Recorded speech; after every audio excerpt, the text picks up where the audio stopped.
છોટાઉદેપુરના નસવાડીમાં અશ્વિન નદી બે કાંઠે વહેવા લાગી છે। ભારે વરસાદથી 3 ગામ અત્યારે સંપર્ક વિહોણા બન્યા છે। કુકાવટી ગામના નિર્માણાધીન બ્રિજ સુધી અત્યારે હાલ પાણી પહોંચ્યું છે। સામે ગામ આવેલા છે 3 જેટલા, એમને સામનો થોડો મુશ્કેલ પડે છે, તો એમ ફરીને આવવું પડે ત્યાં 5 કિલોમીટર કન્ટિન્યુ। અશ્વિન નદી છે, અશ્વિન નદી બે કાંઠે વહી રહી છે। અશ્વિન નદી બે કાંઠે વહેતા સામેના કિનારે 3 જેટલા ગામો છે, તે 3 ગામો હાલ સંપર્ક વિહોણા બન્યા છે। તેઓને 10 થી 15 કિલોમીટર ફરીને જવું પડે તેવી સ્થિતિનું નિર્માણ થયું છે।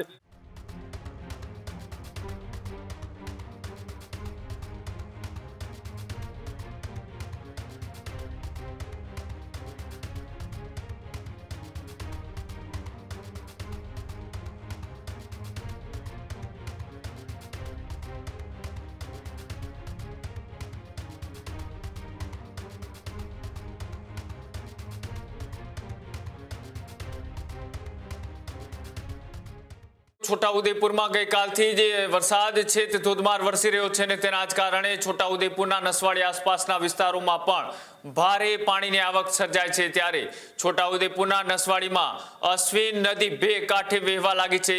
ભારે વરસાદથી 3 ગામ અત્યારે સંપર્ક વિહોણા બન્યા છે। કુકાવટી ગામના નિર્માણાધીન બ્રિજ સુધી અત્યારે હાલ પાણી પહોંચ્યું છે। બ્રિજના પિલરના ટોપ લેવલ સુધી અત્યારે હાલ પાણી છે તે ભરાયું છે। ઉપરવાસના વરસાદથી નદીના જળસ્તરમાં સતત વધારો છે તે થઈ રહ્યો છે। નદી કાંઠાના લોકોને તંત્ર દ્વારા અત્યારે હાલ સાવચેત કરાયા છે। નસવાડીમાં સતત વરસાદથી સ્થિતિ અત્યારે હાલ ગંભીર બની છે। તંત્ર દ્વારા સમગ્ર વિસ્તાર ઉપર નજર રાખવામાં આવી રહી છે। અશ્વિની નદી અત્યારે હાલ બે કાંઠે વહેતા ભારે વરસાદથી 3 ગામો અત્યારે સંપર્ક વિહોણા બન્યા છે। કુકાવટી ગામના નિર્માણાધીન બ્રિજ સુધી અત્યારે વરસાદી પાણી પહોંચતા લોકો પણ અત્યારે આ પરિસ્થિતિની અંદર મુકાઈ ચૂક્યા છે, અને તેના જ કારણે આસપાસના જે વિસ્તારના લોકો છે સંપર્ક વિહોણા બન્યા છે। તેના જ કારણે હવે લોકોની મુશ્કેલી છે તે વધતી દેખાઈ રહી છે। બીજી બાજુ તંત્ર દ્વારા સમગ્ર પરિસ્થિતિ ઉપર અત્યારે હાલ નજર રાખવામાં આવી રહી છે। નદી આવેલી છે, આ સામે ગામ આવેલા છે 3 જેટલા, એમને સામનો થોડો મુશ્કેલ પડે છે, તો એમ ફરીને આવવું પડે ત્યાં 5 કિલોમીટર કન્ટિન્યુ। અને કેટલા દિવસથી નદી આવે છે? 3-4 દિવસથી જ નદી સખત ચાલુ છે।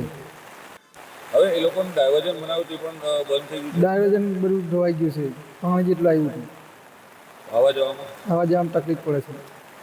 શું નામ તમારું? વિજયભાઈ।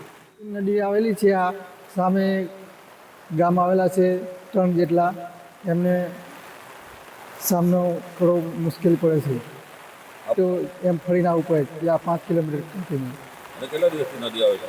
3-4 દિવસથી જ નદી સખત ચાલુ છે। હવે એ લોકોને ડાયવર્ઝન બનાવ્યું તે પણ બંધ થઈ ગયું છે? ડાયવર્ઝન બધું ધોવાઈ ગયું છે, પાણી જેટલું આવ્યું હતું, આવવા જવામાં તકલીફ પડે છે। શું નામ તમારું? વિજયભાઈ। જિલ્લામાં સતત બીજા દિવસે ધોધમાર વરસાદ પડી રહ્યો છે, ત્યારે હાલ નસવાડી તાલુકામાં પણ વરસાદ પડી રહ્યો છે। આપ તસવીરમાં જોઈ રહ્યા છો આ અશ્વિન નદી છે, અશ્વિન નદી બે કાંઠે વહી રહી છે। અશ્વિન નદી બે કાંઠે વહેતા સામેના કિનારે 3 જેટલા ગામો છે, તે 3 ગામો હાલ સંપર્ક વિહોણા બન્યા છે। તેઓને 10 થી 15 કિલોમીટર ફરીને જવું પડે તેવી સ્થિતિનું નિર્માણ થયું છે। ત્યાં પણ નીકળવાનો રસ્તો નથી, ત્યારે હવે અશ્વિન નદીમાં જે પુલ બની રહ્યો છે, પુલનું ડાયવર્ઝન પણ ધોવાઈ ગયું છે। અશ્વિન નદીના કિનારે વસતા લોકોને સાવચેત તો કરવામાં આવે છે, 18 જેટલા ગામોને સાવચેત કરવામાં આવ્યા છે। Rafiq Dhaniwala, news room, Chhota Udaipur. ખેડૂત ભાઈઓ છે ખેતરમાં ડ્રોન ઉડાવતા હોય છે, ત્યારે આપણે એક પ્રશ્ન સતાવતો હોય છે કે જે આપણે અત્યાર સુધી જીપીએસ ટેકનોલોજીવાળા ડ્રોન વાપર્યા છે, જેથી કરીને મોબાઈલ ટાવર છે અથવા તો હાઈ ટેન્શન લાઇન પસાર થતી હોય, કોઈ વૃક્ષો હોય, ત્યારે જે જીપીએસ ટેકનોલોજીવાળા ડ્રોન છે એમાં ટકરાય અને ટ્રેસ થાય છે।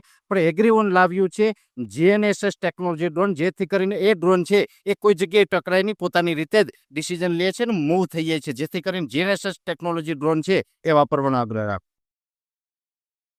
હજુ સુધી તમે અમારી ચેનલને સબસ્ક્રાઇબ નથી કરી તો અત્યારે જ ન્યૂઝરૂમ ગુજરાતને સબસ્ક્રાઇબ કરો, ફેસબુક અને ઇન્સ્ટાગ્રામ પર ફોલો કરો।